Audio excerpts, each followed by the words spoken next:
ಎಲ್ರಿಗೂ ನಮಸ್ಕಾರ. ನೀವು ನೋಡ್ತಾ ಇದ್ದೀರಾ ಟಿವಿ ವಿಕ್ರಮ. ನಾನು ಮುಮ್ತಾಜ್ ಅಬ್ದುಲ್ ನೆಲ್ಯಾಡ್ಕ. ನೀವಿನ್ನೂ ಟಿವಿ ವಿಕ್ರಮವನ್ನು ಸಬ್ಸ್ಕ್ರೈಬ್ ಮಾಡದೇ ಇದ್ದಲ್ಲಿ ದಯವಿಟ್ಟು ಈ ಕೂಡಲೇ ಟಿವಿ ವಿಕ್ರಮವನ್ನು ಸಬ್ಸ್ಕ್ರೈಬ್ ಮಾಡಿ, ಹಾಗೆ ನಮ್ಮ ಎಲ್ಲ ವಿಡಿಯೋಸ್ಗಳನ್ನು ಲೈಕ್ ಮಾಡಿ, ಕಮೆಂಟ್ ಮಾಡಿ, ಹಾಗೆ ಶೇರ್ ಮಾಡಿ. ವೀಕ್ಷಕರೇ, ಮೂರು ಬಿಟ್ಟವರು ಊರಿಗೆ ದೊಡ್ಡೂರು ಅನ್ನುವಂತಹ ಮಾತನ್ನ ಒಂದಷ್ಟು ತಿರುಬೋಗಿ ಎಡ ಬಿಡಂಗಿಗಳು ಸೀರಿಯಸ್ ಆಗಿ ತಗೊಂಡ್ಬಿಟ್ಟಿದ್ದಾರೆ. ಪ್ರಕಾಶ್ ರಾಜ್ ಆಗಿರಬಹುದು, ಕಿಶೋರ್ ಆಗಿರಬಹುದು, ಇಂತಹ ಪಾರ್ಟ್ ಟೈಮ್ ಆಕ್ಟರ್ಗಳೆಲ್ಲ ಊರಿಗೆ ದೊಡ್ಡವರಾಗಬೇಕು ಅನ್ನುವಂಥ ಆಸೆಯಲ್ಲಿ ಮೂರನ್ನ ಕೂಡ ಬಿಟ್ಟು ನಿಂತಿದ್ದಾರೆ. ಈ ಮೂರು ಅಂತ ಹೇಳಿದ್ರೆ ಏನೇನು ಅಂತ ನಾನು ಡೀಟೇಲ್ ಆಗಿ ಹೇಳುವಂಥ ಅಗತ್ಯ ಇಲ್ಲ ಅಲ್ವಾ?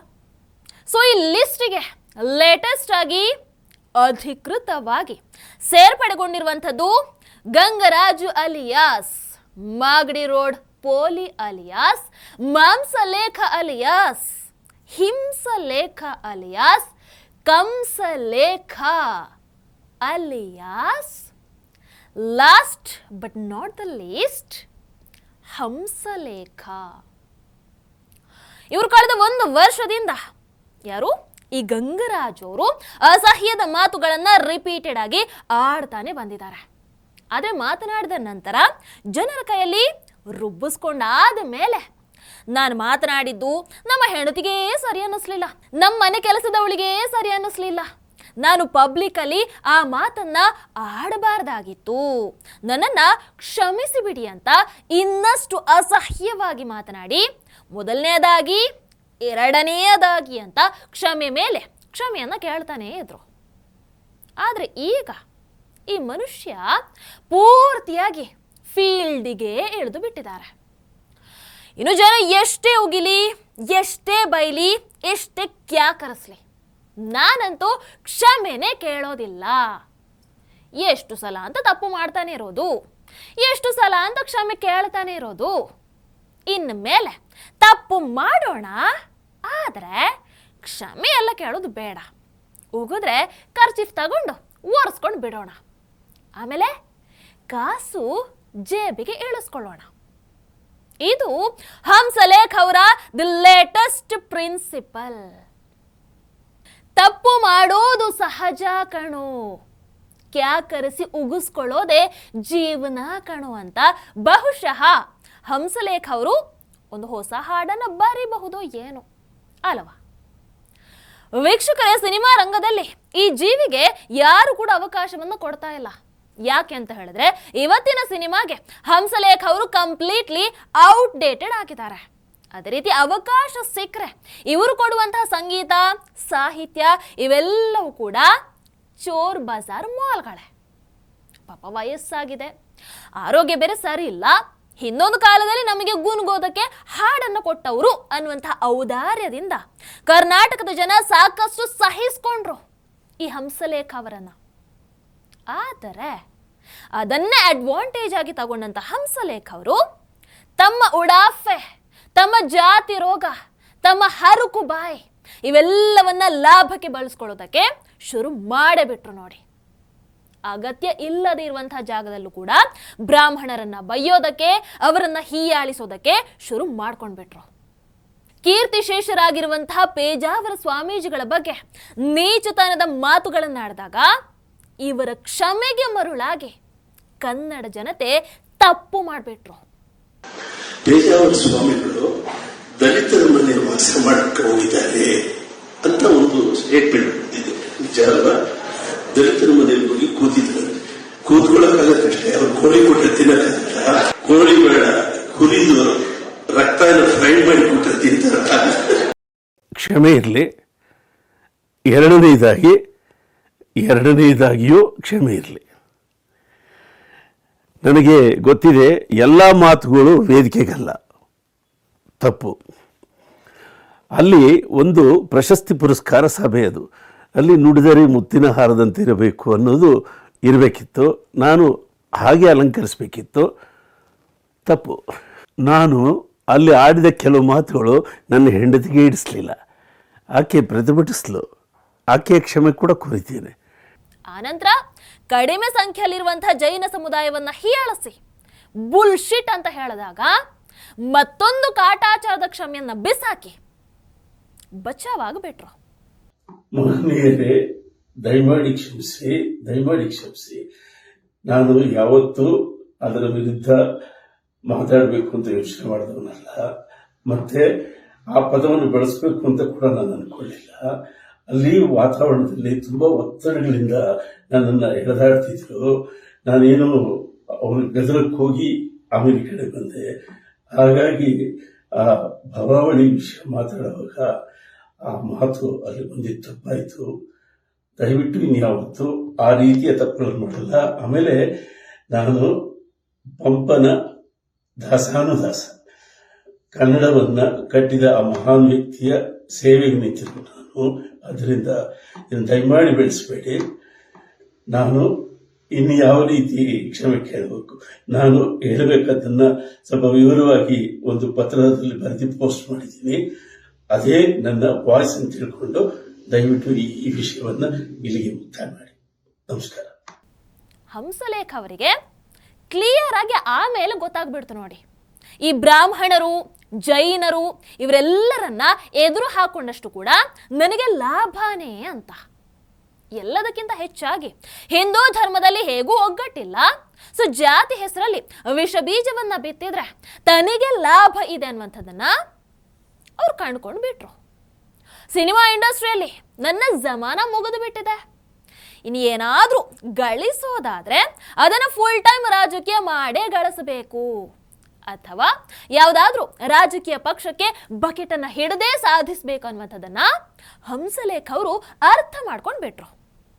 ಅದಕ್ಕೆ ಪುಷ್ಟಿ ನೀಡುವಂತಹ ಸಾಕಷ್ಟು ಘಟನೆಗಳು ಕೂಡ ನಡೀತಲ್ವ. ಕಳೆದ ಬಾರಿ ಪೇಜಾವರ ಶ್ರೀಗಳ ಬಗ್ಗೆ ಹಗುರವಾಗಿ ಮಾತನಾಡಿದ್ದಕ್ಕೆ ದಸರಾ ಉದ್ಘಾಟನೆ ಮಾಡುವಂತ ಅವಕಾಶ ಸಿಕ್ತು. ಆನಂತರ ಬಹಿರಂಗವಾಗಿ ಸಿದ್ದರಾಮಯ್ಯನವರ ಪರ ಭಾಷಣ, ಹೇಳಿಕೆ ಎಲ್ಲವನ್ನ ಕೂಡ ಕೊಟ್ಟು ಕಾಂಗ್ರೆಸ್ಗೆ ಇನ್ನೂ ಹತ್ರ ಆಗಿದ್ದು ಆಯಿತು. ಇಷ್ಟೆಲ್ಲ ಲಾಭ ಇರಬೇಕಾದ್ರೆ ಜನ ಉಗಿಯೋದನ್ನ ಯಾಕೆ ಸೀರಿಯಸ್ ಆಗಿ ತಗೊಳ್ಬೇಕು, ಯಾಕೆ ಕ್ಷಮೆಯನ್ನ ಕೇಳಬೇಕು? ಇಷ್ಟೆಲ್ಲ ಲಾಭ ತಗೊಳ್ಳೋದಕ್ಕೆ ನಾನು ತ್ಯಾಗ ಮಾಡಬೇಕಾಗಿರೋದಾದ್ರೂ ಏನು? ಇಷ್ಟು ದಿನ ಮುಖವಾಡವನ್ನ ಧರಿಸಿ ಗಳಿಸ್ಕೊಂಡಿದ್ದಂತಹ ಗೌರವ, ಮಾನ, ಮರ್ಯಾದೆ ಇವುಗಳನ್ನೇ ಅಲ್ವಾ, ಅದನ್ನ ಬಿಟ್ರಾಯ್ತು ಬಿಡು ಹೀಗಂತ ಎಳ್ಳು ನೀರು ಬಿಟ್ರು ನೋಡಿ. ಪೇಜಾವರ ಶ್ರೀಗಳನ್ನ ಬೈಯೋದ್ರಿಂದ ಶುರು ಮಾಡಿದಂತಹ ಹಂಸಲೇಖ ಅವರು ಆ ನಂತರ ಬ್ರಾಹ್ಮಣರನ್ನ ಅವಹೇಳನ ಮಾಡ್ತಾರೆ. ಆ ನಂತರ ಜೈನರ ವಿರುದ್ಧ ಕೊಳಕು ನಾಲಿಗೆಯನ್ನ ಹರಿಬಿಡ್ತಾರೆ. ರಿಷಬ್ ಶೆಟ್ಟಿ ಆಗಿರಬಹುದು, ಯಶ್ ಆಗಿರಬಹುದು, ಇವರ ಗಡ್ಡದ ಬಗ್ಗೆ ಕೆಟ್ಟದಾಗಿ ಮಾತನಾಡಿ ಪ್ಯಾನ್ ಇಂಡಿಯಾ ಬಗ್ಗೆ ಚೀಪ್ ಆಗಿ ಮಾತನಾಡ್ತಾರೆ.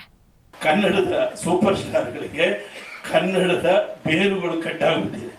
ಈ ಪ್ಯಾನ್ ಇಂಡಿಯಾ ಬಂದು ಕನ್ನಡದ ಬೇರು ಕಟ್ಟಾಗ್ಬಿಟ್ಟಿದೆ. ಎಲ್ಲ ಭಾರತದಾದ್ಯಂತ ಖ್ಯಾತ ನಾಯಕರಾಗ್ತಾರೆ ಅನ್ನೋದು ಒಂದು ಭ್ರಮೆ. ಸ್ವಲ್ಪ ವ್ಯಾಪಾರ ಅದು ಇದು ಜಾಸ್ತಿ ಆಗುತ್ತೆ, ದಾಡಿ ಗಿಡಿ ಜಾಸ್ತಿ ಬೆಳೆಯುತ್ತೆ ಅಷ್ಟೇ ಹೊತ್ತು ಇನ್ನೇನು ಬೆಳೆಯೋದಿಲ್ಲ. ಬಾಡಿ ಬೆಳೆಯುತ್ತೆ, ದಾಡಿ ಬೆಳೆಯುತ್ತೆ. ಇದಕ್ಕೂ ಮೊದಲು ಸವಿತಾ ಸಮಾಜದವರ ಬಗ್ಗೆ ಕೀಳಾಗಿ ಮಾತನಾಡಿ ಅಪಾಲಜಿ ಬೇರೆ ಕೇಳಿದ್ರು. ಇಲ್ಲಿಗೆ ಇವರ ಕ್ಷಮಾಪಣೆ, ಸ್ಪಷ್ಟೀಕರಣ ಎಲ್ಲ ಮುಗೀತು. ಇದರ ನಂತರ ಶುರುವಾಗಿದ್ದು ದಿ ಅಫಿಷಿಯಲ್ ಅನೌನ್ಸ್ಮೆಂಟ್. ತಾವು ಬ್ರಾಹ್ಮಣ ವಿರೋಧಿ, ತಾವು ಮೋದಿಜಿ ವಿರೋಧಿ, ತಾವು RSS ವಿರೋಧಿ, ಇದನ್ನ ಬಹಿರಂಗವಾಗಿ ತಮ್ಮ ಮಾತುಗಳ ಮೂಲಕ ತೋರ್ಪಡಿಸ್ಕೊಂಡೇ ಬಿಟ್ರು ನೋಡಿ. ಚಿಂತನಗಂಗಾ ಅಂತ ಒಂದು ಪುಸ್ತಕ 40 ವರ್ಷದಿಂದ ಓದಿದ್ದೆ. ಅದು RSS ಅವರ ಸಂವಿಧಾನ, ಅದನ್ನು ಚಿಂತನಗಂಗಾ ಅಂತ ನಮಗೆ ಕೊಡ್ತಾರೆ. ಆ ಪುಸ್ತಕ ಎಷ್ಟು ಕೆಲಸ ಮಾಡುತ್ತೆ ಅಂದರೆ, ಪ್ರತಿ ಬ್ರಾಹ್ಮಣರ ಮನೆಯಲ್ಲಿ ಭಗವದ್ಗೀತೆ ಪಕ್ಕದಲ್ಲಿ ಅದನ್ನು ಇಟ್ಕೊಂಡಿರ್ತಾರೆ ಅಲ್ವೇ. ಅವರು ಭಗವದ್ಗೀತೆಯನ್ನು ನೋಡ್ತಾರೆ, ಚಿಂತನಗಂಗವನ್ನು ನೋಡ್ತಾರೆ, ರಾಷ್ಟ್ರದಲ್ಲಿ ಏನೇನು ನಡೀತಾ ಇದೆ ಅದಕ್ಕೆ ವಿರುದ್ಧವಾದ ಪ್ರತಿದಾಳಿಯನ್ನು ಹೇಗೆ ಮಾಡಬೇಕು ಅಂತ ಆ ಚಿಂತನಗಂಗದ ಮುಖಾಂತರ ಮೆಲ್ಲಿಗೆ ಮೆಸೇಜ್ಗಳು ಕಳಿಸ್ತಾ ಇರ್ತಾರೆ. ಅದು ಬೇರೆ ವಿಷಯ, ಅದು ಬಿಟ್ಬಿಡೋಣ. ಅಫ್ಕೋರ್ಸ್ ಈ ದೇಶದಲ್ಲಿ ಮೋದಿಜಿ ವಿರೋಧಿ ಆಗಬಾರ್ದು ಅಂತಾನೂ ಇಲ್ಲ, ಅಥವಾ ನೀನು RSS ವಿರುದ್ಧ ಮಾತನಾಡಬಾರ್ದು ಅಂತಾನೂ ಇಲ್ಲ. ಬ್ರಾಹ್ಮಣರಲ್ಲಿ ಅರ್ಥಹೀನ ಆಚರಣೆ ಇದ್ರೆ ಅದರ ವಿರುದ್ಧ ಮಾತನಾಡಬಾರ್ದು ಅಂತ ಕೂಡ ಇಲ್ಲ. ಆದ್ರೆ ಹಂಸಲೇಖ ಅವರು ಇಳಿದಿದ್ದು ಯಾವ ಲೆವೆಲಿಗೆ? ದೇಶದ ಪ್ರಧಾನಿಯನ್ನೇ ಏಕವಚನದಲ್ಲಿ ನಿಂದಿಸುವಂತ ಹಂತ ಕೇಳಿದ್ದಾರೆ. ನನ್ನ ರೆಕಾರ್ಡಿಂಗ್ ಸ್ಟುಡಿಯೋಲ್ಲಿ ಒಬ್ಬ ಸೌಂಡ್ ಇಂಜಿನಿಯರ್, ಅವನ ಹೆಸರು ವೈಶಾಖ್. Is A ಕೇರಳನ್. ಕೇರಳದಲ್ಲಿ ಅವರಿಗೆ ಬಹಳ ಬೇಗ ಈ ರಾಜಕೀಯದ ಹುನ್ನಾರಗಳು ಬಹಳ ಬೇಗ ಗೊತ್ತಾಗುತ್ತೆ.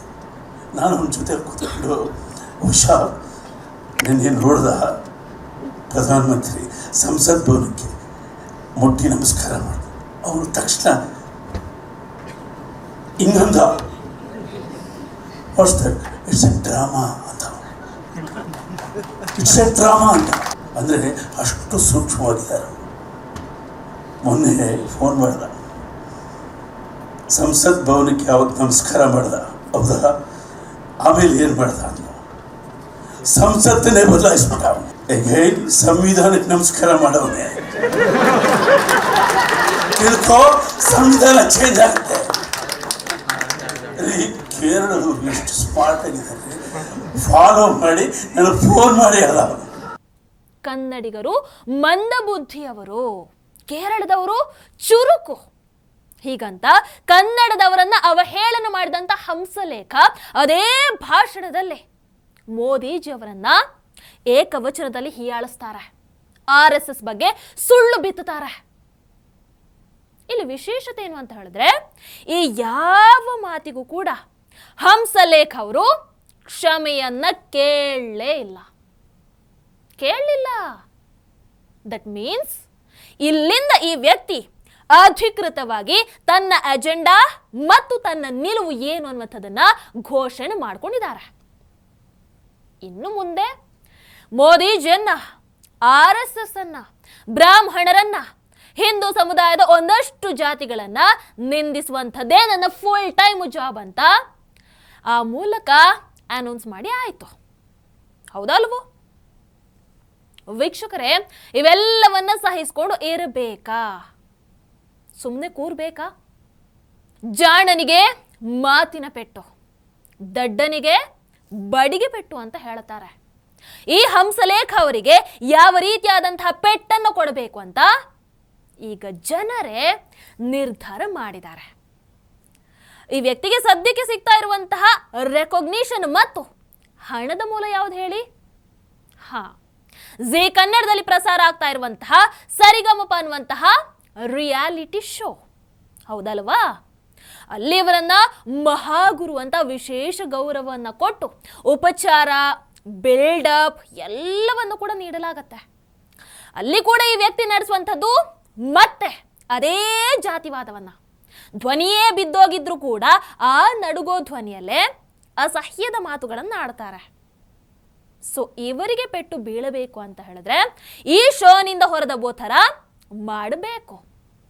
ಆಗ ಅಲ್ಲಿಂದ ಬರ್ತಾ ಇರುವಂತಹ ಸಂಬಳಕ್ಕೆ ಕತ್ತರಿ ಬೀಳತ್ತೆ. ಮಹಾಗುರು ಅನ್ನುವಂತಹ ಬೆಟ್ಟಿ ಬಿಲ್ಡಪ್ ಕೂಡ ಸ್ಟಾಪ್ ಆಗತ್ತೆ. ಸಿನಿಮಾ ಹೇಗೂ ಇಲ್ಲ, ಇದರಿಂದಾನೂ ಹೊರಗೆ ಬಿದ್ರೆ ಆಗ ಅವರಿಗೆ ಅರ್ಥ ಆಗತ್ತೆ. ಜನರ ಭಾವನೆಗಳನ್ನ ಹರ್ಟ್ ಮಾಡಿದ್ರೆ ಅದರ ಪರಿಣಾಮ ಏನಾಗುತ್ತೆ ಅಂತ. ಅದಕ್ಕೆ ಈಗ ಹಂಸಲೇಖ ಅವರನ್ನ ಸರಿಗಮಪ ಶೋದಿಂದ ಹೊರಗೆ ಹಾಕಬೇಕು, ಇಲ್ಲ ಅಂದ್ರೆ ನಾವು ಈ ಕಾರ್ಯಕ್ರಮವನ್ನೇ ಬಹಿಷ್ಕಾರ ಮಾಡ್ತೀವಿ ಅಂತ ದೊಡ್ಡ ಜನಸಮೂಹ ಜೀ ಕನ್ನಡದ ಎದುರು ಆಗ್ರಹವನ್ನ ಮಾಡ್ತಾ ಇದೆ. ಈ ಹಿಂದೆ ಹಲವಾರು ಬಾರಿ ಕನ್ನಡದ ವಾಹಿನಿಗಳು ಜನರ ಭಾವನೆಗೆ ಬೆಲೆಯನ್ನು ಕೊಟ್ಟಿರುವಂತಹ ಇತಿಹಾಸ ಇದೆ. ತಮ್ಮ ಶೋಗಳಲ್ಲಿ ಧಾರ್ಮಿಕ ಭಾವನೆಗೆ ಧಕ್ಕೆ ಆದ್ರೆ ಅಥವಾ ಜಾತಿ ನಿಂದನೆ ಆದ್ರೆ ಚಾನೆಲ್ ಕ್ಷಮೆ ಕೇಳಿರುವಂತಹ ಎಕ್ಸಾಂಪಲ್ ಕೂಡ ಬಹಳಷ್ಟು ಇದೆ. ಅಷ್ಟೇ ಅಲ್ಲ, ವೀಕ್ಷಕರ ಭಾವನೆಗೆ ಬೆಲೆಯನ್ನು ಕೊಟ್ಟು ಕಲಾವಿದರನ್ನ ಬದಲಾಯಿಸಿರುವಂತಹ ಹಿಸ್ಟ್ರಿ ಕೂಡ ಇದೆ. ಹಾಗಾಗಿ ವೀಕ್ಷಕರು ಹಂಸಲೇಖ ಅವರನ್ನು ನೋಡೋದಕ್ಕೆ ಇಷ್ಟಪಡಲ್ಲ ಅನ್ನುವಂಥದ್ದು ವಾಹಿನಿಗೆ ಗೊತ್ತಾದ್ರೆ, ಈ ವ್ಯಕ್ತಿಯಿಂದ ತಮ್ಮ ಶೋ TRP ಡೌನ್ ಆಗುತ್ತೆ ಅನ್ನುವಂತಹ ಸತ್ಯ ಅವರಿಗೆ ಗೊತ್ತಾದ್ರೆ, ಈ ಮನುಷ್ಯನಿಗೆ ಕೊಡುವಂತಹ ಬಿಲ್ಡಪ್ ಮತ್ತು ಭಾರಿ ಹಣದಿಂದ ನಮಗೆ ಯಾವ ರಿಟರ್ನ್ ಕೂಡ ಇಲ್ಲ, ಅದರ ಬದಲಿಗೆ ಚಾನಲ್ ಮರ್ಯಾದೆನೇ ಬೀದಿ ಪಾಲಾಗುತ್ತೆ ಅನ್ನುವಂಥದ್ದು ಅವರಿಗೆ ಅರ್ಥ ಆದ್ರೆ ಚಾನಲ್ ಖಂಡಿತವಾಗ್ಲೂ ಕೂಡ ಹಂಸಲೇಖ ಅವರನ್ನ ಮನೆಗೆ ಕಳಿಸತ್ತೆ. ಈ ಕೆಲಸ ಈಗ ತುರ್ತಾಗಿ ಆಗಬೇಕಾಗಿದೆ. ಇಲ್ಲ ಅಂದ್ರೆ ಈ ಹಂಸಲೇಖ ತಾನು ಆಡಿದ್ದೇ ಮಾತನ್ನುವಂಥ ಉಡಾಫೆಯಲ್ಲಿ ದುರಹಂಕಾರವನ್ನ ಮೆರಿತಾನೆ ಇರ್ತಾರೆ. ರಾಜಕೀಯ ಮಾಡೋದೇ ಆದ್ರೆ ಫುಲ್ ಟೈಮ್ ರಾಜಕೀಯಕ್ಕೆ ಇಳಿಲಿ ಅಲ್ವಾ? ಜನರ ಎದುರು ಕೈ ಚಾಚಿ ಓಟನ್ನು ಕೇಳಿ ಚುನಾವಣೆ ಗೆದ್ದು ಪ್ರೂವ್ ಮಾಡ್ಲಿ ಅಲ್ಲ. ಅಲ್ಲದು ಸಾಧ್ಯ ಇಲ್ಲ ಅಂತ ಅವರಿಗೂ ಗೊತ್ತು. ಅದಕ್ಕೆ ಈ ರೀತಿಯಾದಂತಹ ಹೇಳಿಕೆಯನ್ನು ನೀಡಿ ತಮ್ಮ ನಾಯಕರನ್ನ ಓಲೈಸಿ ಲಾಭ ಮಾಡಿಕೊಳ್ಳುವಂತಹ ಹುನ್ನಾರ. ಹಂಸಲೇಖ ಅವರನ್ನ ಸಹಿಸಿಕೊಳ್ಳುವಂತಹ ದರ್ದು ಖಂಡಿತವಾಗ್ಲೂ ಕೂಡ ಕನ್ನಡಿಗರಿಗೆ ಇಲ್ಲವೇ ಇಲ್ಲ. ಅವರು ಸಾವಿರಾರು ಹಾಡನ್ನು ಕೊಟ್ಟಿರಬಹುದು. ಕನ್ನಡಿಗ ಹಣವನ್ನ ಕೊಟ್ಟು ಸಿನಿಮಾವನ್ನ ನೋಡಿದಾನೆ, ಹಾಡನ್ನ ಕೇಳಿದಾನೆ, ಅಲ್ಲಿಗೆ ಮುಗೀತು. ಹಂಸಲೇಖ ಇಂಡಸ್ಟ್ರಿ ಉದ್ಧಾರಕ್ಕೆ ಬಂದಿರುವಂತಹ ಸಂತ ಏನಲ್ವಲ್ಲ. ಪ್ರತಿ ಸಿನಿಮಾಗೂ ಕೂಡ ಹಣವನ್ನ ತಗೊಂಡೇ ಕೆಲಸವನ್ನ ಮಾಡಿರುವಂಥದ್ದು. ಹಂಸಲೇಖ ಏನೋ ಕಾಣಿಕೆಯನ್ನ ಕೊಟ್ಟಿದ್ದಾರೆ, ಸೊ ನಾವು ಅವರ ಋಣದಲ್ಲಿ ಇದ್ದೀವಿ ಅನ್ನುವಂಥ ಗಿಲ್ಟ್ ಖಂಡಿತವಾಗ್ಲೂ ಅದರ ಅಗತ್ಯತೆ ಇಲ್ಲ. ಆಗ ಸಾಕಷ್ಟು ಹೊಗಳಿದ್ದೀವಿ, ಈಗ ಉಗಿಸ್ಕೊಳ್ಳುವಂತಹ ಸೀಸನ್. ಉಗಿಸ್ಕೊಳ್ತಾ ಇದ್ದಾರೆ ಅಷ್ಟೇ. ಈಗ ಕಾಲ ಚಕ್ರ ತಿರುಗೋದು ಅಂತ ಹೇಳಿದ್ರೆ ಇದೇನಾ? ಬಟ್ ಇಂಥವರಿಗೆ ಉಗಿದು ಸುಮ್ಮನಾಗೋದ್ರ ಬದಲು ಬುದ್ಧಿ ಕಲಿಸ್ಲೇಬೇಕು. ಸರಿಗಮಪದಿಂದ ಈ ವ್ಯಕ್ತಿಯನ್ನ ಹೊರಗೆ ಹಾಕ್ಲಿ ಅಂತ ಕನ್ನಡಿಗರು ಆಗ್ರಹ ಮಾಡ್ತಾ ಇರುವಂಥದ್ದು 100ಕ್ಕೆ 100ರಷ್ಟು ಸರಿಯಾಗೇ ಇದೆ. ಹೌದಲ್ವೋ? ನೀವೇನಿದ್ರೆ ದಯವಿಟ್ಟು ಕಾಮೆಂಟ್ ಮೂಲಕ ತಿಳಿಸಿ. ಹಾಗೆ ವಿಡಿಯೋ ನಿಮಗೆ ಇಷ್ಟ ಆದಲ್ಲಿ ಲೈಕ್ ಮಾಡಿ, ಶೇರ್ ಮಾಡಿ. ನಮಸ್ಕಾರ. ಟಿವಿ ವಿಕ್ರಮ, ದೇಶ ನಿಮ್ಮ ಕೈಯಲ್ಲಿ. ಈ ಕಾರ್ಯಕ್ರಮ ನಿಮಗೆ ಇಷ್ಟ ಆಗಿದ್ದಲ್ಲಿ ಲೈಕ್, ಶೇರ್ ಹಾಗೂ ಕಮೆಂಟ್ ಮಾಡಿ. ಟಿವಿ ವಿಕ್ರಮದ ಕಾರ್ಯಕ್ರಮಗಳನ್ನು ನಿರಂತರವಾಗಿ ವೀಕ್ಷಿಸಲು ಸಬ್ಸ್ಕ್ರೈಬ್ ಮಾಡಿ, ಬೆಲ್ ಐಕನ್ ಒತ್ತಿ.